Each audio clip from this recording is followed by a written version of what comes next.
স্বাধীনতার পরে আমরা অনেক অনেক কষ্ট করেছি, অনেক চেষ্টা করেছি, কিন্তু এই দেশটাকে আমরা যে কারণে দেশটা স্বাধীন করলাম সেই জায়গায় নিয়ে যেতে পারি নাই।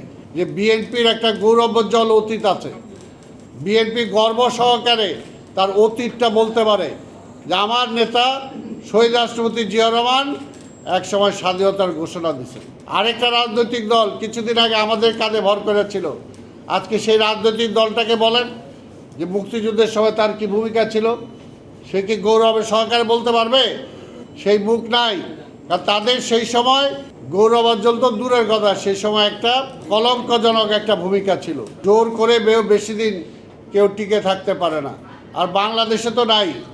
বাংলাদেশের মানুষের মন কিন্তু খুব দুর্বল, খুব দুর্বল। আপনারা দেখবেন যে বর্ষাকালে বা বৃষ্টির সময় যখন বৃষ্টির পানি পড়ে আঠালো মাটি, সেই মাটি কিন্তু একেবারে নরম হয়ে যায়, পা দিলে পা স্লিপ করে কাদা কাদা ভরে যায়। আবার এটাই যখন রৌদ্র এসে শুকায় তখন কিন্তু এইখানে উষ্টা লাগলে ওই পা কিন্তু ভেঙে যাওয়ার মতো অবস্থা হয়। এই জন্য বাঙালি মন এমন মন যে একটা পকেট মার ধরা হয়েছে, ধরার পরে যাওয়ার সময় হয়তো আমি ওইটা পাশ দিয়ে গেলাম, আমিও তার একটা ঢুস দিয়ে গেলাম, কিন্তু যখন কিছুক্ষণ পরে ফিরে আসি, যখন রক্তাক্ত অবস্থায় সেই পকেট মার পড়ে আছে, তখন কিন্তু আবার বাঙালি বলে এইভাবে মারাটা ঠিক হয় না, তার আইনের কাছে দিলে হতো। অর্থাৎ একদিক দিয়ে নরম মন, আরেক দিক দিয়ে কিন্তু কঠিন মন। তো এই কারণেই বলবো যে আজকের এই বাংলাদেশে দেখেন, স্বাধীনতার পরে আমরা অনেক অনেক কষ্ট করেছি, অনেক চেষ্টা করেছি, কিন্তু এই দেশটাকে আমরা যে কারণে দেশটা স্বাধীন করলাম সেই জায়গায় নিয়ে যেতে পারি নাই। বারবার গণমাধ্যমের উপরে আঘাত এসেছে যুব সমাজের উপরে, ছাত্রদের উপরে, সাধারণ মানুষের উপরে, কিন্তু আবার রুখে দাঁড়াইছে। তা আমরা কি বারবার খালি রুখেই দাঁড়াবো আর বারবার খালি পরিবর্তনই হবে? এটা তো একটা শেষ দরকার। এই কারণে আজকে আপনাদের বুঝতে হবে, সত্যিকার অর্থে যদি আমরা বুঝি যে জনগণের জন্য কি দরকার, জনগণের পরীক্ষিত শক্তি কোনটা, জনগণের পরীক্ষিত রাজনীতিটা কোনটা, আজকে এটা আপনাদেরকে বুঝতে হবে। যে ৭২ থেকে এই পর্যন্ত আমরা আসছি, এই পর্যন্ত কয়টা দল আমার বাংলাদেশে আছে, কোন দলটার অতীতটা কী?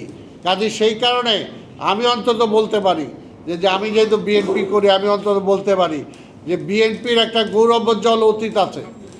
বিএনপি গর্ব সহকারে তার অতীতটা বলতে পারে যে আমার নেতা শহীদ রাষ্ট্রপতি জিয়া রহমান একসময় স্বাধীনতার ঘোষণা দিয়েছে।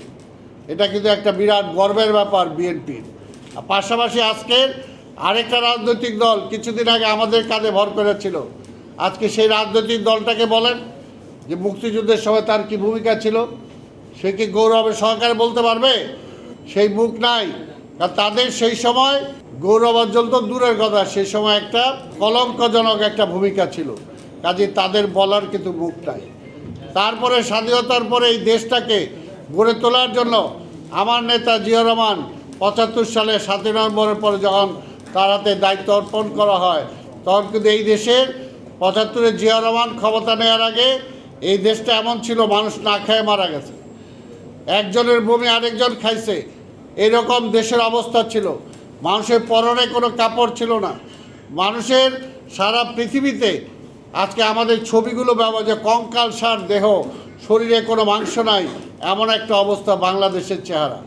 এই চেহারাটাই বিদেশে তুলে ধরা হতো, কিন্তু সেখান থেকে জিয়া রহমান দায়িত্ব নেওয়ার পরে 2 বছরের মাথায় সেই দেশের মানুষকে তিনি খাওয়াইছেন, আবার বিদেশে চাল রপ্তানি করছেন।